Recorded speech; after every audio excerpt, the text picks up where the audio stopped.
Together, you all know June, right? This girl, what she has in her mind and what she wants, that's what she gets. When June asked me for the first time if I could speak here on the Zoom, I was like, no, no, no.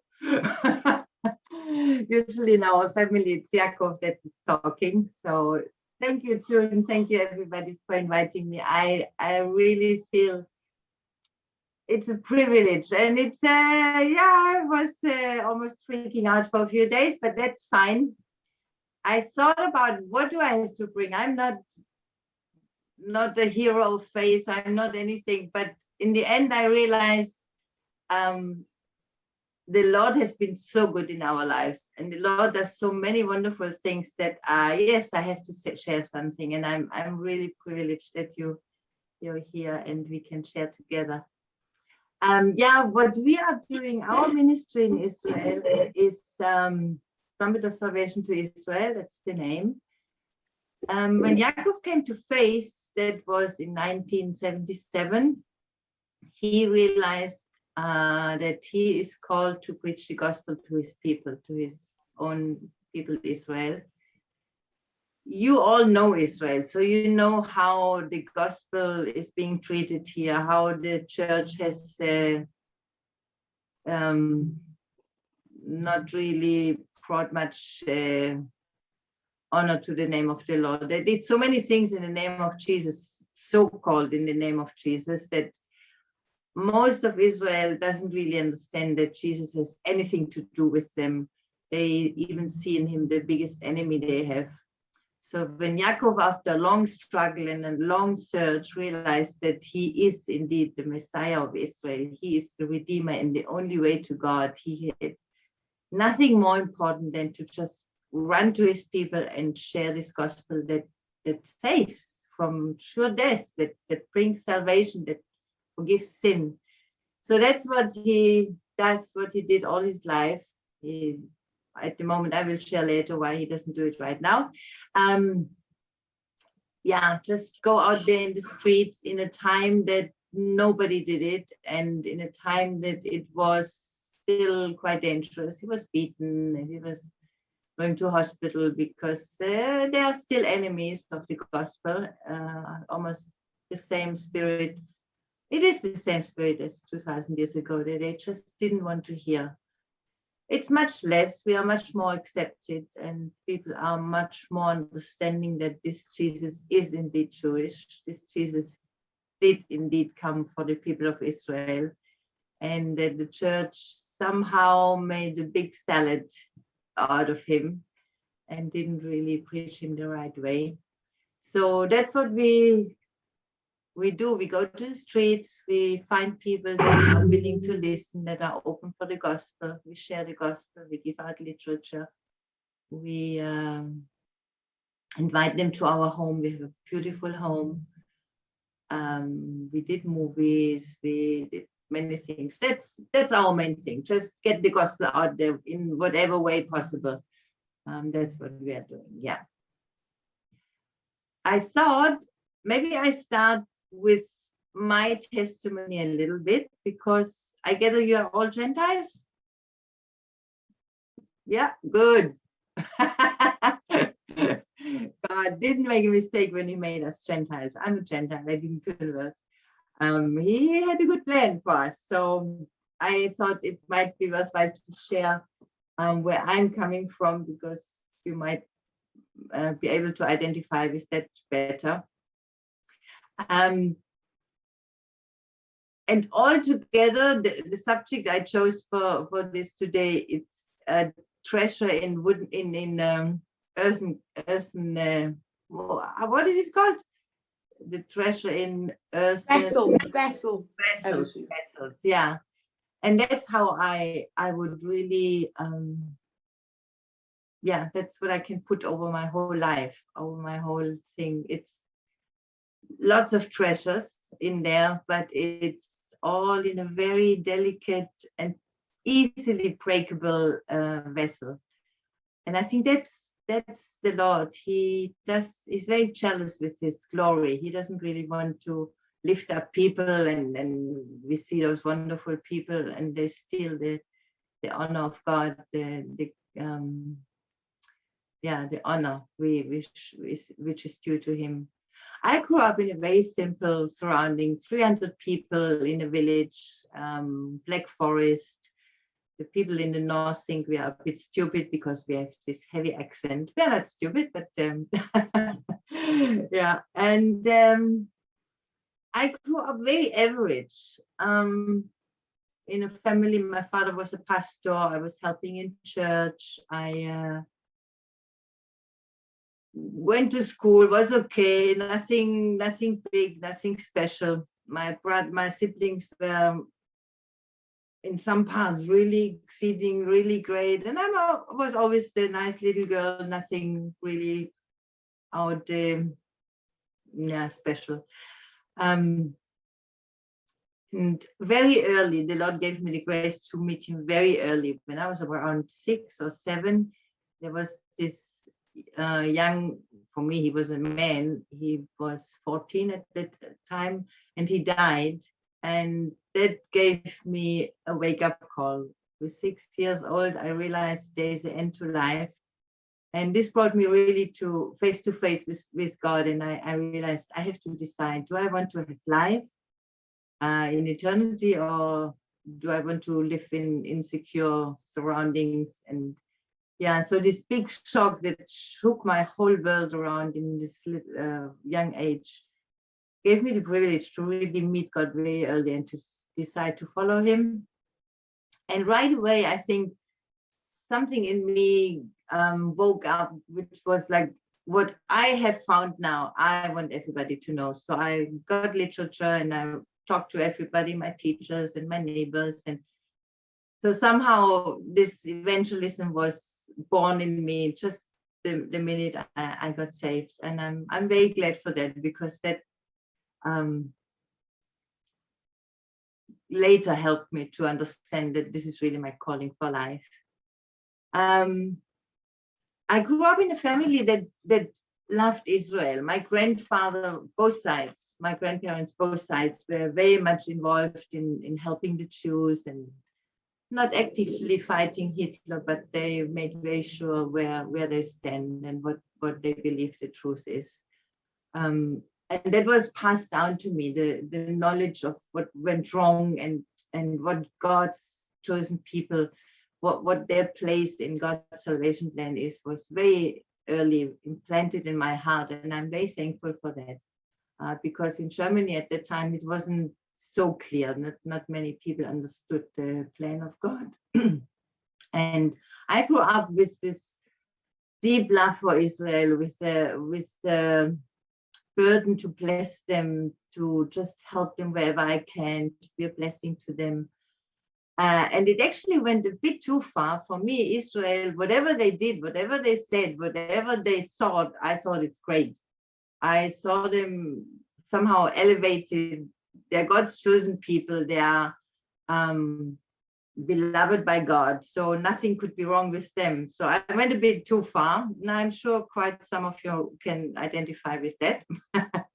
we see them as very special, and they are, because they are chosen, they are called by God, but not from themselves. It's clearly written in the Bible that they not better than other people. And when we read the stories in the Bible, we see they went astray. They rebelled against God, who gave them so much, who called them. So later on in time, I realized he called them because he loved them, not because they were anything special. And that's good for us to know, because if we had to be special in order to be called, we would lose. We couldn't do that. And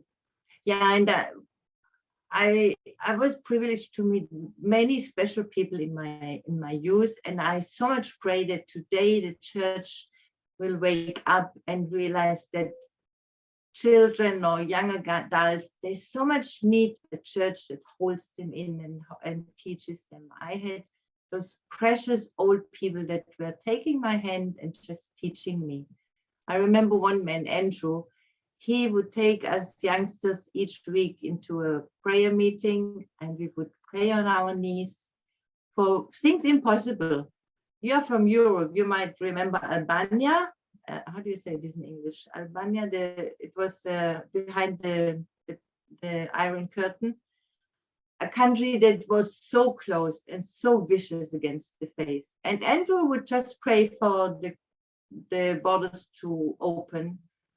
We all prayed with him, but with little faith. It was such an impossible request. And today nobody even knows, nobody even remembers it was closed from the rest of the world. So this precious man really taught me to pray, and he took us out to the streets. He said, we pray for people and then they need to hear the gospel. So we went out there in the streets, and I learned to be bold and not to care so much what people think of me. In Germany, they don't persecute you. They just think you're stupid when you believe. And that's sometimes even harder. It's easier to get a beating than being put there as stupid. You don't want to look like that. But I learned to just overcome all this. What do I care? As long as people can be saved and hear the gospel.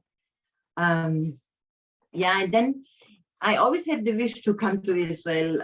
I had this big love, love for Israel. And my father used to teach me the stories of the Bible, and we both really dearly loved Israel. So we decided that after he gets into pension age, we would come and see the country and just go to the places Jesus was walking, and where David fought Goliath and all those things. And we were both getting really excited.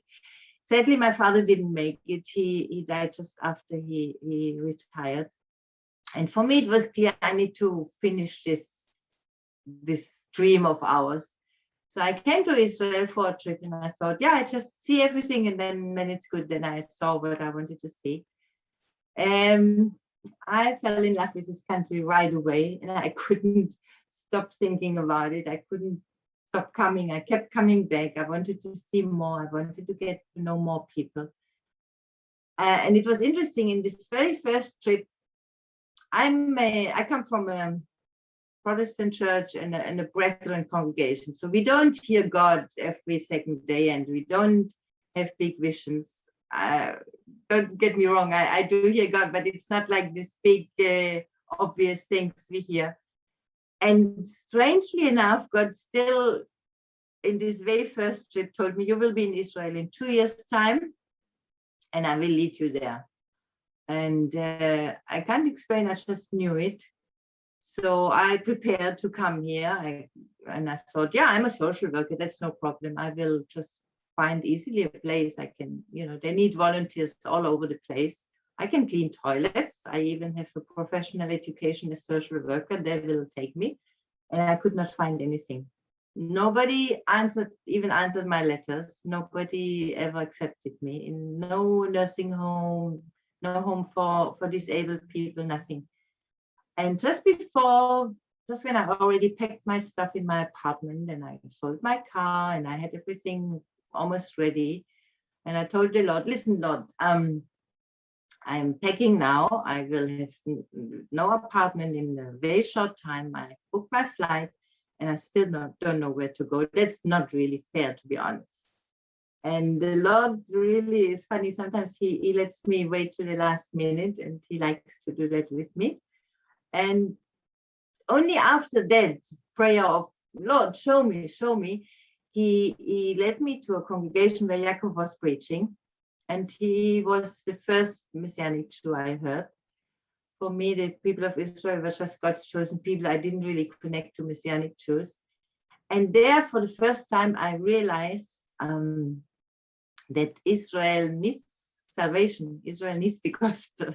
Israel needs Yeshua as any other people. And that really helped me to understand much more what God has in mind. I mean, when Jesus came to this world, he came to Israel, and everything he was preaching. He said to the people of Israel, he said, I'm the only way to God. And he said that to Israel. He didn't say it to the Gentiles, you would understand that. But first of all, he said it to the Jewish people. So when I understood that, I said, okay, I am happy to help with the cause. But as a German, as everybody understands, I cannot go to the streets. And I told God too. I said, Germans don't go to the streets in Israel. That would be too offensive. And the Lord is really good with me. He knows me very well. He didn't say, like in the very beginning, okay, Elisheva, you come to Israel, you will preach the gospel in the streets of Israel. I would have said no. I would just not get into it, into all this. The Lord knows me, so he guided me step by step, little steps. And every time I realized this is possible, he pushed me a step further.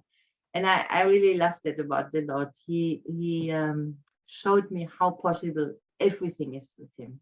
So when I came to Israel and I went to the streets, I realized nobody, I don't remember one incident that anybody mentioned my German background as a negative. Never. Sometimes when people are upset in the streets, they scream Nazi, but they scream it to Jakob. They don't mean me. They just want to find something insulting.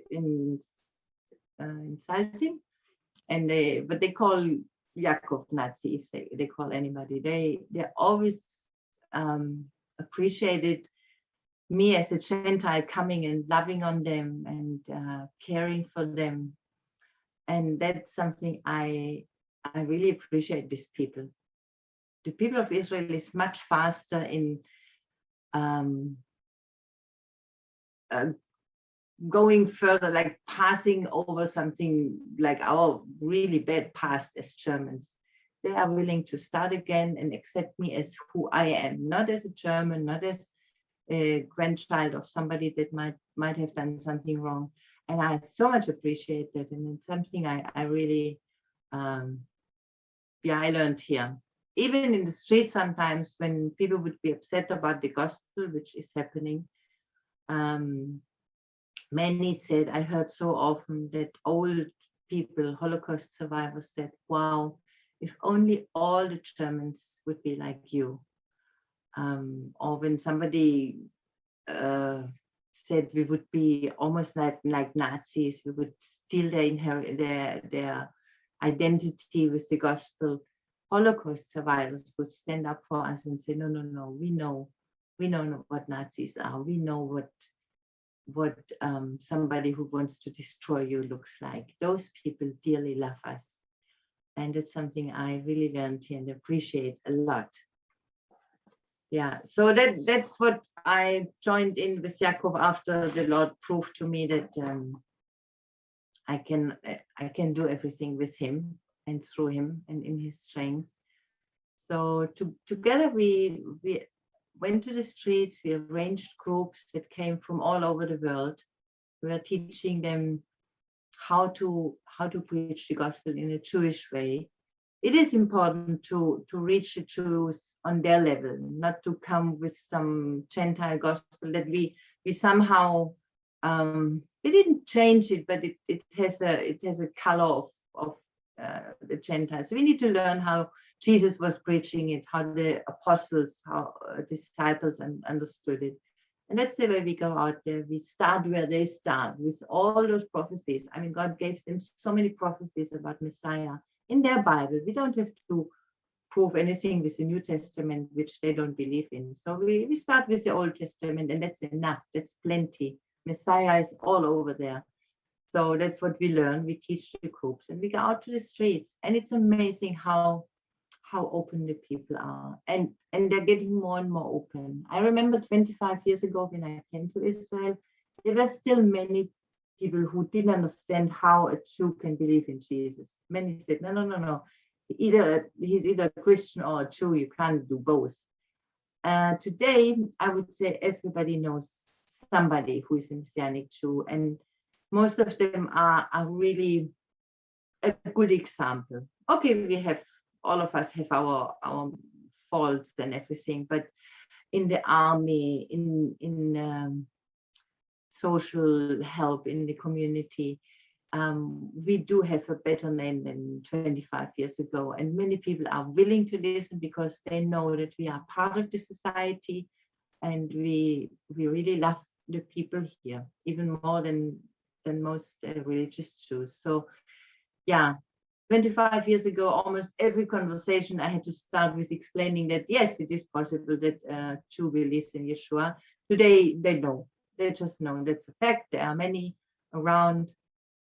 And yeah, that makes it very easy. Often I hear that Gentiles shouldn't preach the gospel. It's the task of the Jews to do that. Yes, it is. But actually, I believe God, from the very beginning, had in mind that the Gentiles should be a big part in that. Everything God ever had to give to this world, he gave to the Jewish people. He gave them all the riches, all the truth, his whole world, he gave to them. For them to pass it on to the world.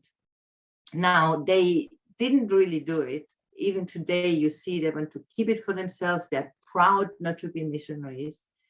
And they rebel against God. They don't want to accept the Messiah. So God told already Moses, he said, through Moses, he said, you provoked me to jealousy, Israel. You rebelled, you didn't follow my path, you provoked me to jealousy. Now see what I will do. I will provoke you, Israel, to jealousy with a people that in your eyes is not even people, with a Gentile world. And I think that's what our task is, to provoke Israel to a healthy jealousy. They should look at us and say, wow, they have such a deep and sweet relationship with our God. That's not fair. It's our God. I want this too. And that's, I believe, is really our task, to make them jealous of a deep and intimate relationship with their God. And yes, we have access to their God the same way they have it. We don't have to be Jewish. We are saved. We are children of God, just like they are. And I'm very happy that we can be an example for that to the Jewish people, to make them understand that, yes, it is possible to have a living relationship with their God, not rules and regulations. You can't sit there because you're not clean, and you can't eat that because that's milk, and it's so complicated, and it's so time consuming and so not necessary. Which God would care for such little things? He cares for our heart. He wants a real relationship with us, and that's what they have to see in us, and that's what we should provoke them to jealousy with. So yes, it is our task, and for many Jews, it's even easier to listen to us. I see that often, that they first come to me because I'm a Gentile anyway. They can be just interested and show interest on a little shallow way, and then Jew knows. Then we learn to explain about our faith in a way that after a few minutes it clicks, and they say, wait, she talks about her faith, but that's exactly what my faith should be all about. That's the way we should do it. We should just share in a way that a Jew can identify with, and a Jew can find in his Bible the same truth. And then, yes, we are to ask for forgiveness what our forefathers did. We should repent for what made them even hostile to the gospel. And that's also our task, to let them know that we do realize and we do repent for what went wrong. And I am often thanking them. And it's funny, many Israelis are secular today, and when I start thanking them for their forefathers to keep the word of God dot by dot, they look at me like, we didn't do that. But it's really something to thank them for. We wouldn't have a Bible, not an accurate Bible as we have today, if not for those Jews who really did that day in and day out to just save the word of God for us. And I'm very thankful for that, and I tell them very often. Yeah, and we need to bring the gospel back to them. So that's something you need to know. Whenever you meet a Jew, it's your task to love them into the kingdom, and not only love them into the kingdom. We have this saying that, you preach the gospel with your deeds, and if you need words, use them. But I don't believe in that. The gospel has words. The truth is the word of God. So we need to learn how to share the gospel with those who received it first, and right now are very far from it. Yeah, so that's what we are called for, to preach the gospel, and to share with them who got it first and passed it on to us. We did many things, like we hosted first our groups in our garden. That's the house we live now. We have a big garden, we had mattresses, everybody slept outside.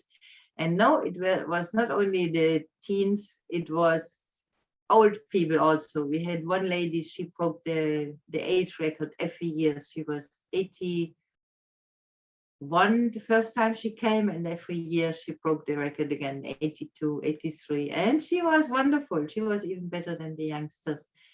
Then later, Jakob said, we need a house, and we built a hotel. We wanted to have a bigger house to host people. It was great for a few years, but we understood very fast that when there's too much comfort, even we believers get very spoiled. So we went back to the house in Jaffo to sleep here. It was not easier, but it was better for the spirit of the group to really have this close living together, with a little bit of a mess around, with a little bit of hardship, but yeah, that was very good. Jakob always wanted to reach as many people as possible in one spot. And he goes to the street and he has this charisma, 20 people surround him and he speaks and they all listen.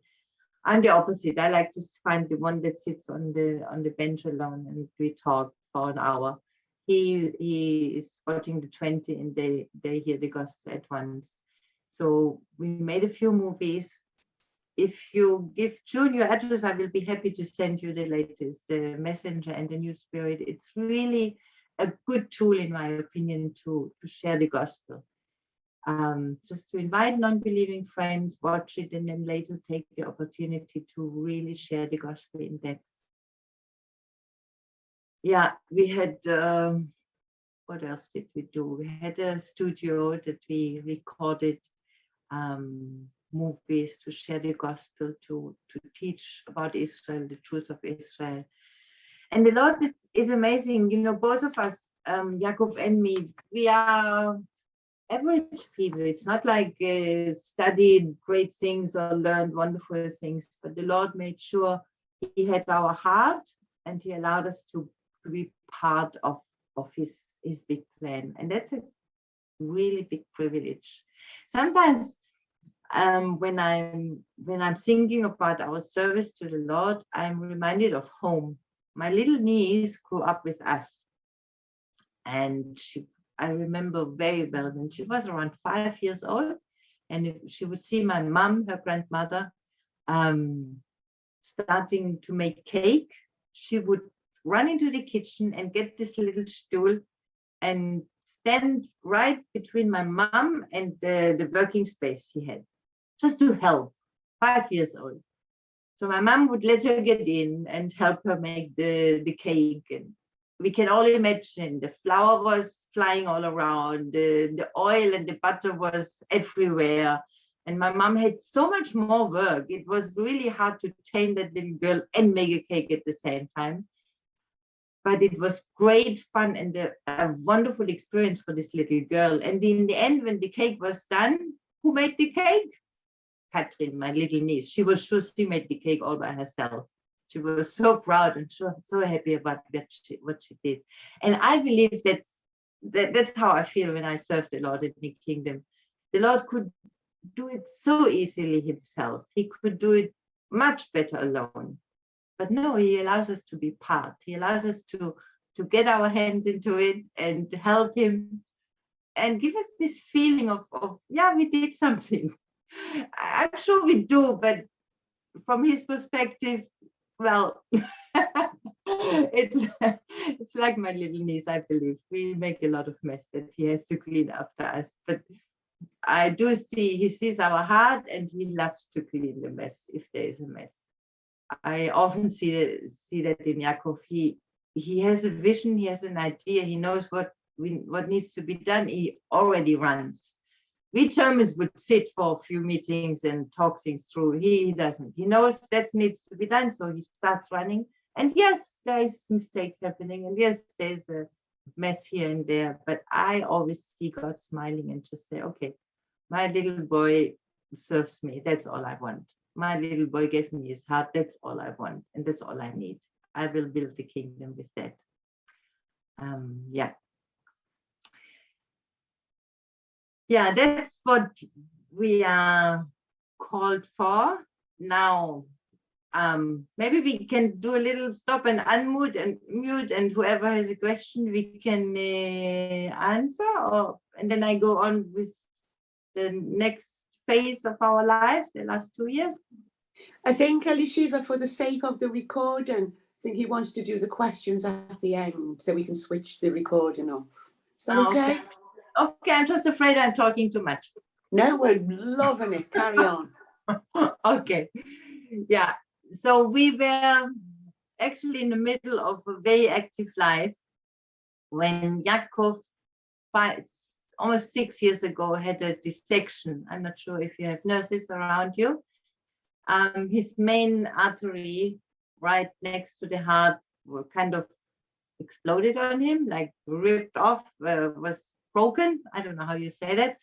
And that's something they say, if that happens to you when you are already in the operation theater and everybody is already ready with gloves on and everything, you might have a little chance to survive. Well, when it happened to Yaakov, he was in the middle of the sea behind the wave breaker, swimming, and his artery just broke. Nobody knows how he came back out of the water. The lifeguard wasn't there yet. Yaakov doesn't like lifeguards, so he goes to swim before they come. He felt a little sick here. It wasn't really big hurt, big pain. And somehow he made it back out. And it is a miracle because the blood stopped going through his body. His left leg was totally without blood, so it hurt awfully. He could hardly move. He made it somehow back to the beach, and then finally the lifeguard came, ordered an ambulance. But Yaakov, as he had forgotten that he had this little pain here, said, no, it's only my leg. I don't need an ambulance. Go home. He sent the ambulance away. And remember, I said it's minutes that count. Somehow he found a little girl from the neighborhood. She helped him to get home, walking at least a kilometer or so. And at home, I didn't realize what's wrong. He was screaming. I never saw him so much in pain. He only talked about his legs. So I gave him magnesium. I gave him some cream against pain. We had no idea. And meanwhile, we wasted hour after hour in a case that you have minutes. So the Lord clearly showed that he wants this man alive. Finally, I took him to hospital, not because I thought there's something really, really wrong. I just thought, he's a man. I mean, man just needs attention when he has pain. It was really, now I feel so bad about it, but we finally went to hospital, and some nurse caught him out without even being, without signing in the hospital. She got him a test, and they realized immediately what's wrong, which is a miracle because it's happening once a year, maybe in each hospital in Israel. It's not something often happening. And they saved his life in the surgery. They managed to store the artery back into place, put some implant in there, and we just couldn't stop praising God for saving Yaakov's life. And we thought, that's it. We experienced the Lord's goodness, and we were so thankful and just strive to serve him even better. When after a year, there was a fungus discovered that grew on that implant, and we later learned that that's often happening in a strange thing in the body that is not really connected with blood vessels. There was a fungus, a deadly fungus. Everybody that heard about it freaked out and said, you need to cut this thing out right away. Then we went to the surgeon that did the first surgery, and he said, no, I never did such a surgery. I have no idea how to do it, and you will not survive that. So no. So for 2 years, we were fighting this deadly fungus and trying with infusions, antibiotics and everything. And as you can imagine, in those 2 years, the Lord took us through quite some, cool lessons. We learned a lot, and we didn't know what to expect. And then after 2 years, there was just no other way. We had to agree to that surgery, which later I learned none of the people in the operation theater believed that Yaakov would come out alive. It was simply not possible to make it right. It was too close at the heart. They had to cut it out, and then there was nothing left to sew, like to stitch, to make stitches. So nobody believed he could make it out. And we actually also had very little hope. So we said goodbye. We tried to sort everything, which later we realized nothing was sorted. But when we said goodbye to one another, we said, okay, that's probably what the Lord will do, and we want to be ready. So we got ready for two outcomes. We said either he dies, which is great. Yaakov was happy to go home. We said, yeah, great. I did my share. I go home. Or we had the other possibility in our mind. He comes back to life, and that's it. Little did we know that there's a third possibility. Yaakov had the surgery. He miraculously survived, which nobody believed could be possible. That was 2.5 years ago, but he didn't wake up yet, which means he is minimally conscious. He is awake in a way, but he cannot communicate. He's not talking. He cannot say clearly, not even yes and no, which would be such a help if he could say yes and no. So we are depending on his eyes, which is already a great improvement. In the beginning, we couldn't even see his eyes. He didn't open or focus on us. So now at least he clearly looks at us, and we can see pain, we can see joy, we can see sadness. But yeah, minimally conscious. That is, I cannot talk to him. I can talk to him, but we cannot communicate. We cannot have a conversation.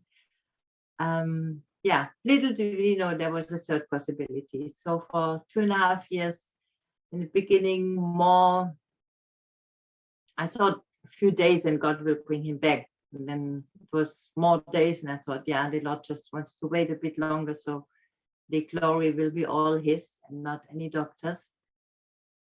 Now we're just waiting, and I can only say that, yeah, there were hard days. Yeah, there are days that I look at Yaakov, who always was 90% of who Yaakov is communication.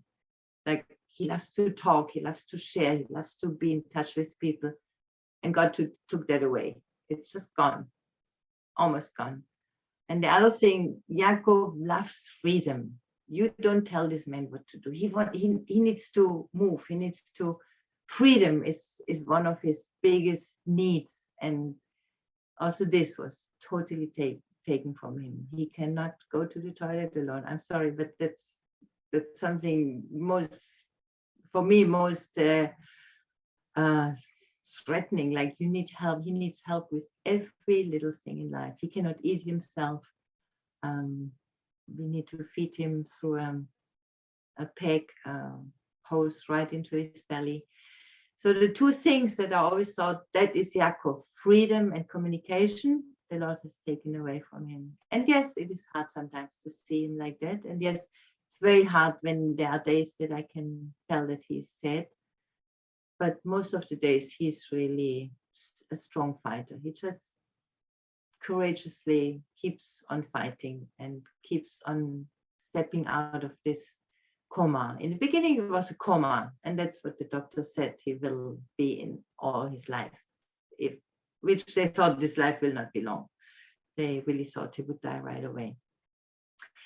And then looking back, I would not want to miss one single day of those last 2.5 years. In those times when you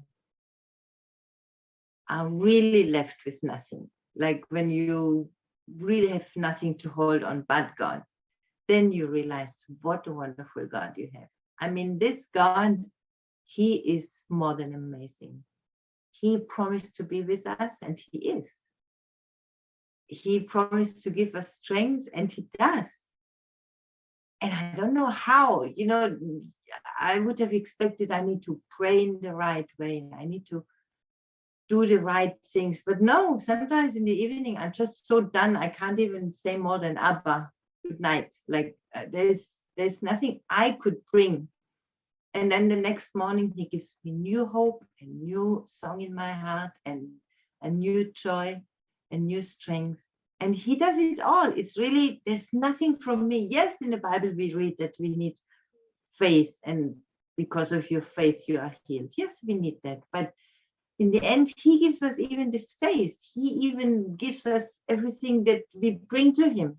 And I find that so amazing. It makes me so fall in love with him all over again every day, because I couldn't bring anything. I couldn't,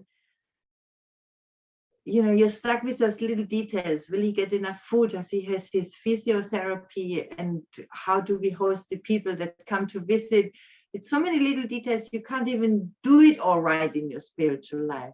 But he makes sure that you get through, and he gives, this Bible is full of things that he only wrote for me. I open my Bible, it's just for me, and I don't know what other people do, but for me, he wrote definitely a big, wonderful Bible.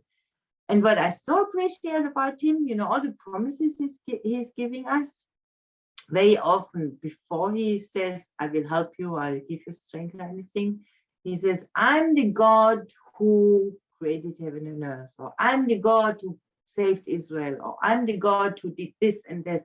He shows first who he is and what he's capable of doing, and then he says, and your little life I will take care of too.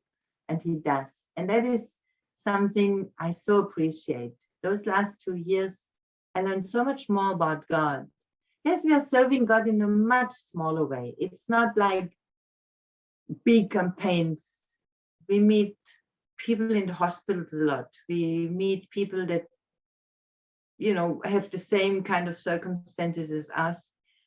And it's little, not little, but it's not like big article stuff we can share with the world. Look what the Lord is doing in Trumpets of Salvation. But I believe that this is what God is all about. He meets all those needy people that are desperately looking for him. And right now I feel really privileged that we meet many people who would have never met before in hospitals, in rehab institutions, and seeing the suffering that is going on in those places really moved my heart so much. And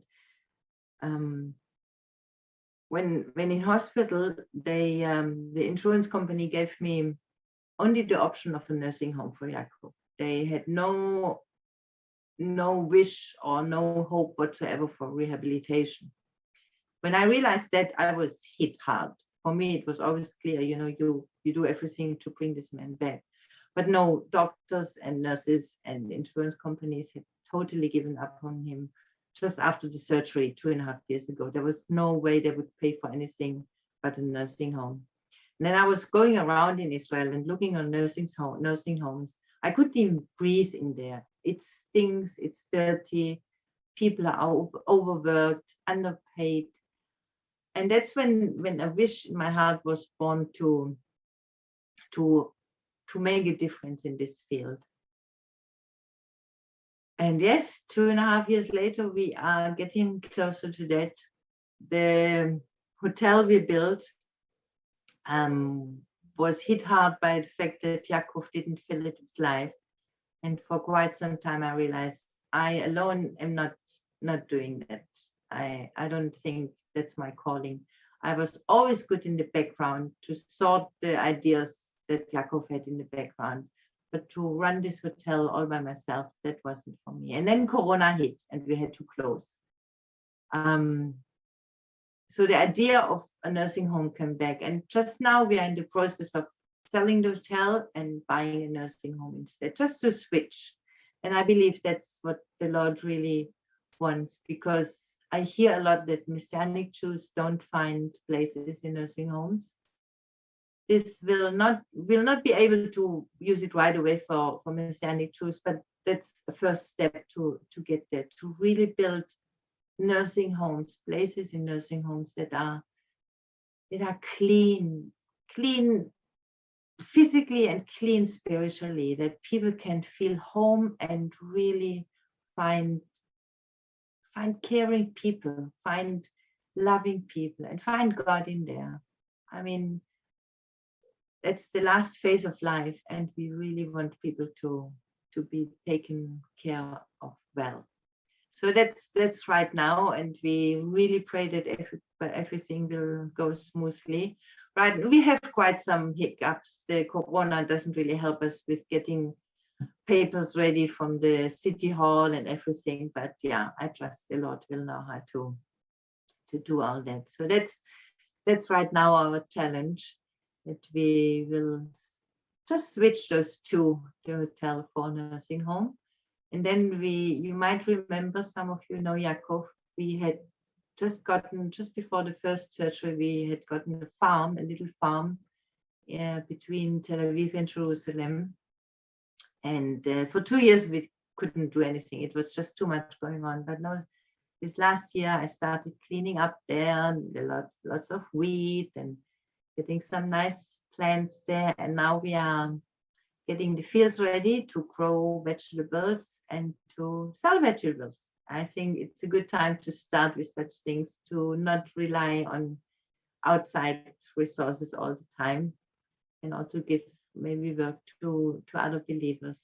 So that's the second project we have. And what is really nice about this farm, it is a very special farm. It looks very inviting. You need to come visit. It's just very special. I can't really explain. And whenever we are there, right now it's mainly in long weekends, I'm there every weekend, people just walk in. They just walk in and want to know what it is. And I find that amazing. I believe it's the Spirit of God calling people in. Recently, we couldn't stay there because there was no electricity. When it's raining, electricity is falling. We need to get an electrician to fix that. So we just went there to check that everything is all right. And 10 minutes later, after we drove in from Tel Aviv, 10 minutes later, 4 precious ladies from Tel Aviv walk into the farm, just looking, what is this? This is nice. And I'm amazed how the Lord's timing. I mean, how does he know when we start at home and when they come and how can he organize it? I don't know, but he does. And we had an hour of most wonderful sharing time that took all the book. We exchanged phone numbers, and I'm excited. That's one of those little things, like my little niece baking cake. He gives me the privilege to be a little tiny part in his plan in the kingdom, and it's so amazing. I'm learning more and more just to give it all to him and say, okay, Lord, just organize my day. I mean, you know best who is where, when, and when I have to be where. And yeah, right now we don't have those big projects, no big groups, but I'm so excited about all those meetings we can have with people that he handpicked. Or our graveyard here in Yafo, behind the house, we have a graveyard. And now with Corona, nobody can travel outside the country. So many more Israelis are coming to see that graveyard, which has quite some history on it. And most tour guides so much love us that they sit with us in the living room or in the garden, depending on the restrictions of Corona. And they really want me to share the faith. They just say, yeah, they need to know about your faith. And when people come to your house, it is so different than going to the street and stopping somebody from his daily walk. I love that. It's so, it's just a pure joy. They come sit with you and you can share about the faith that gave you the only hope that you could have. So yeah, there's so many things that the Lord is doing, still doing. And I believe Yaakov and me are still a good team. He doesn't talk, but he's very friendly, very handsome still.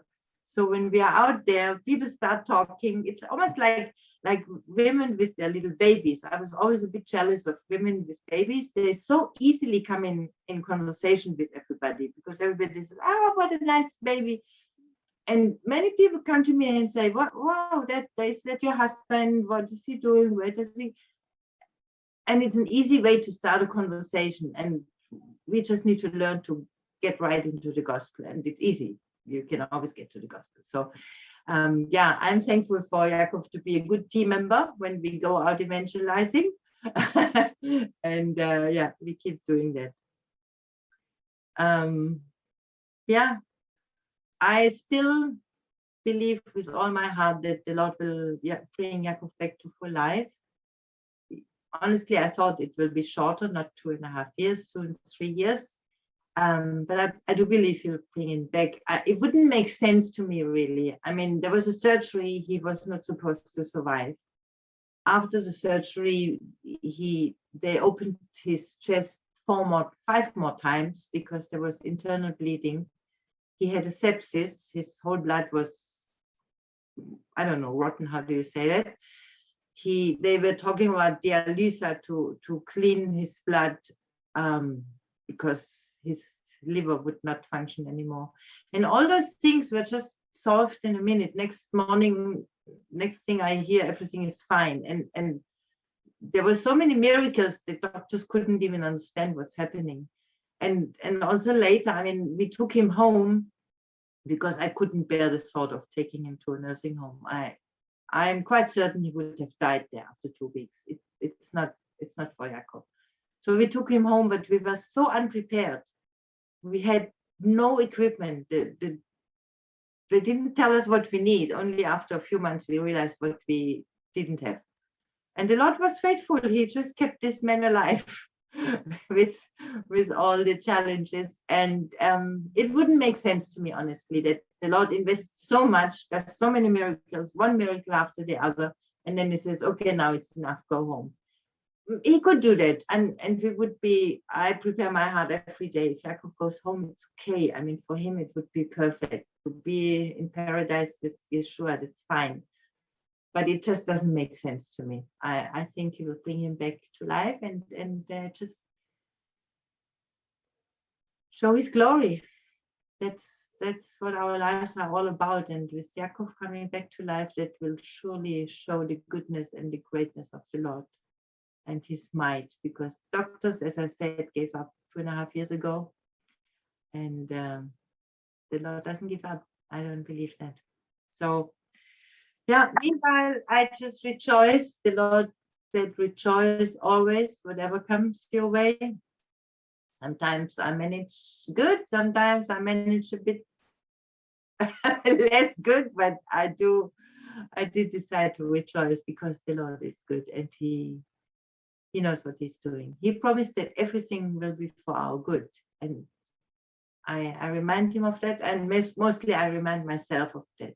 He promised and God cannot lie. So everything, even if it was, not in English, even if the incident that made Yaakov unconscious, he was in the, after the surgery, you come to not emergency room, what is it called? The ICU. there something happened and he was 9 minutes without oxygen for his brain. I believe it was just carelessness of some nurse, but even that, it's in God's hand. I mean, it's not that God stepped aside and forgot to watch. He knew and he allowed it, and I believe it will also be for our best. So yeah, everything is for our best, and we see that every day, and I believe we will see it even more in the future. So he has a good plan, and he wants to be glorified in our lives, and that's what we are all about, right? We should bring glory to him, and we try our best, and all the rest, and even everything he is doing through us even. I think I'm ready for questions.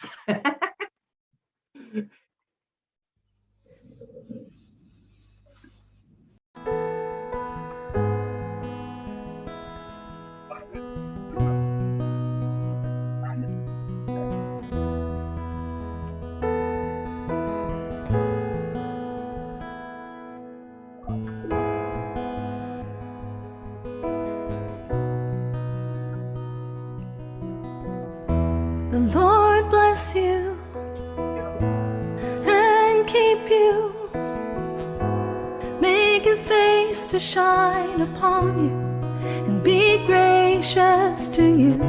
The Lord turn his face toward you and give you peace.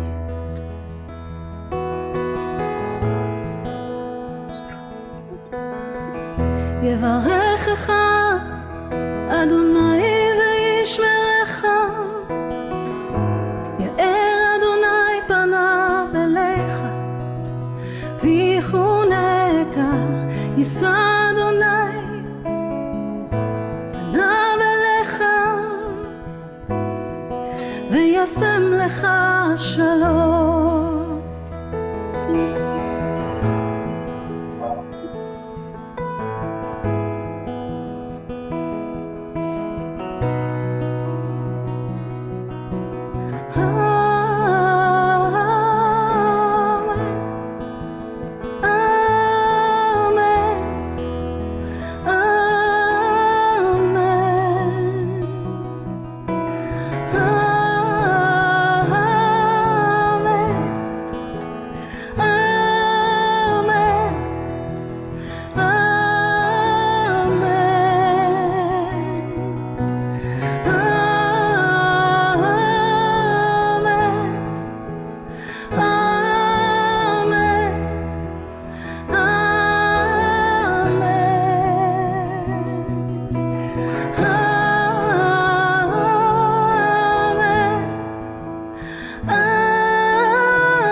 May his favor go before you and 1,000 generations, in your family, in your children, in their children, in their children. May his presence go before you and behind you and beside you, all around you and within you. He's with you, he's with you. Adonai לפניך, לצדך, אחריך, מסביבך, בלבך, הוא איתך,